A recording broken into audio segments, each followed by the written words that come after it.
Most people think discipline is about force.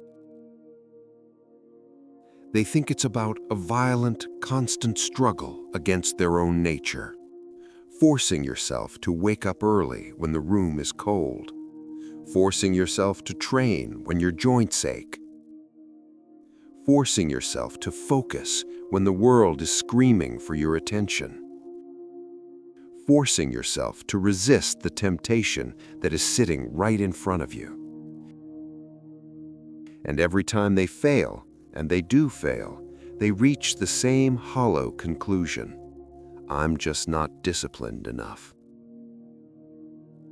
But that's not the real problem.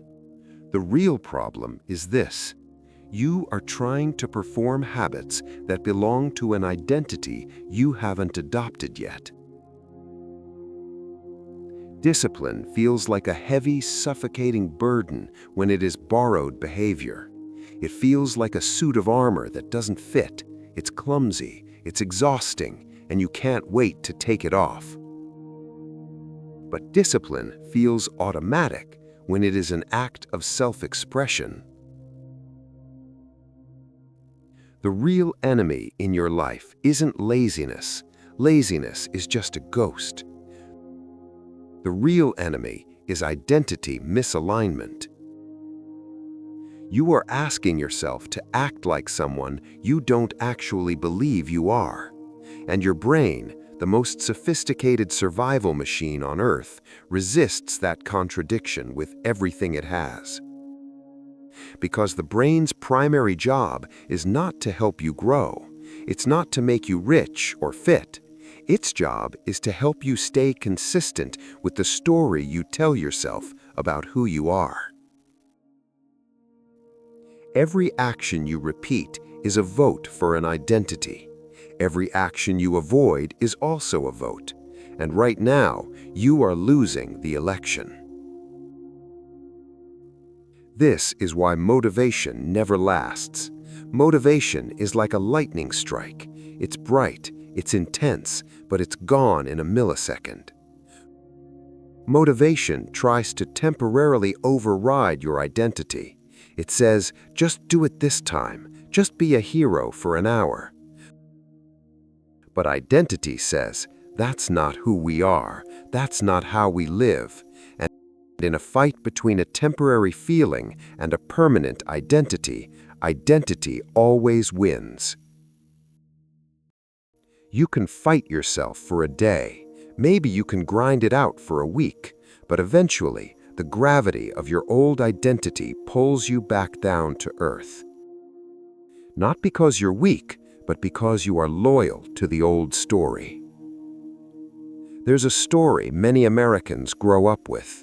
It's a tragedy played out in every classroom from Maine to California. The story of the kid who decides he's not a math person. It usually starts with one bad test, one embarrassing moment at the chalkboard in front of the whole class, one offhand comment from a frustrated teacher. And in that moment, the identity locks in. The no trespassing sign goes up in the brain. Years later, that same person doesn't even try to understand a spreadsheet or a budget. Not because math is impossible, not because they lack the IQ, but because effort feels pointless and even painful when it contradicts the identity of being bad at numbers. Now, look at your life. Replace math with discipline, fitness, consistency, wealth, leadership. It is the same mechanism, just a different arena. You are living out a script written by a version of you that was hurt or tired years ago. Discipline becomes automatic only when the effort is no longer debated. Highly disciplined people don't wake up asking, "Should I do this today?" They don't have a meeting with their emotions every morning to see if they're aligned. They've already decided who they are. A runner runs, a writer writes, a disciplined man executes. There is no negotiation because there is no identity conflict. The The law of the self has been signed in blood. Here is the shift you must make if you want to stop the cycle of failure. Stop asking, "What should I do?" Start asking, "Who do I refuse to stop being?"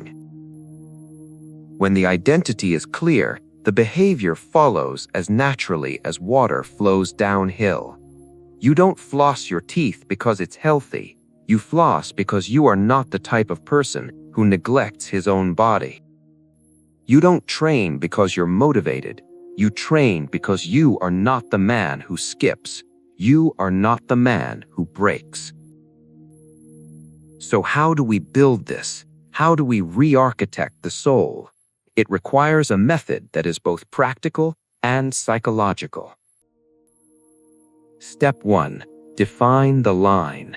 Decide what you will never negotiate. Don't try to fix everything at once. That's how the negotiator wins. Pick one behavior that defines you. Example, I am the man who does not skip a Monday workout. Not the intensity, not the duration, just the presence. The presence is the vote for the identity. Step 2. Identity language. Stop saying, "I'm trying to be more disciplined."